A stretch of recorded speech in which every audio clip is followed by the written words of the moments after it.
అనేక మంది విశేష ఆదరణ చూపించినటువంటి ఈ బైక్ ర్యాలీ చాలా విజయవంతమైనందుకు యూత్ ఆధ్వర్యంలో అందరూ చాలా చక్కగా 5 గంటల నుంచి ఇప్పటి వరకు దగ్గర 1000 బండ్లతోటి ర్యాలీ విజయవంతం చేసినటువంటి యూత్ కాంగ్రెస్ కార్యకర్తలందరికీ పేరు పేరున ధన్యవాదాలు తెలియజేస్తున్నా.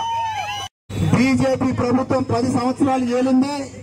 బీజేపీ ప్రభుత్వానికి ఓటేద్దామని చెప్పేసి ప్రజలందరూ ఈసారి ఉమ్మిలేడుతా ఉన్నారు. బాంబు పెట్టి ముక్కలుగా పేల్చేస్తుండ్రు ఎల్టీటీ వాళ్ళు.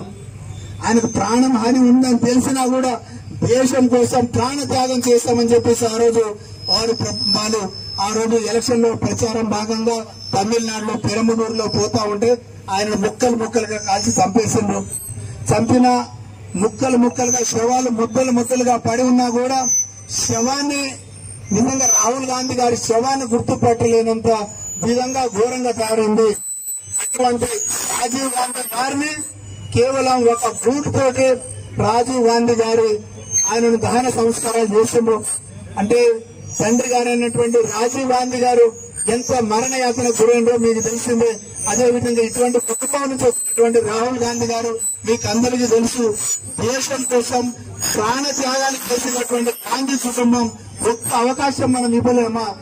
గాంధీ గారి కుటుంబం నుంచి వచ్చిన రాహుల్ గాంధీ గారిని ప్రధానమంత్రిని చేయలేమా ఒక్క ఓటేసి? అదేవిధంగా ఎంత ప్రాణ భయం ఉన్నా కూడా ప్రాణహాని ఉన్నా కన్యాకుమారి నుంచి కాశ్మీర్ వరకు అలాగే మణిపూర్ నుంచి గుజరాత్ వరకు 6500 కిలోమీటర్లు నడిచినటువంటి రాహుల్ గాంధీ గారిని ఒక్క అవకాశం ఒక్క ఓటు ఈసారి కాంగ్రెస్ పార్టీ చేతి గుర్తు ఓటేసి మనం రాహుల్ గాంధీ గారిని ప్రధానమంత్రిని చేశాం. ఇక్కడ మన మహబూబాబాద్ నియోజకవర్గంలో మొత్తం పార్లమెంట్ సెగ్మెంట్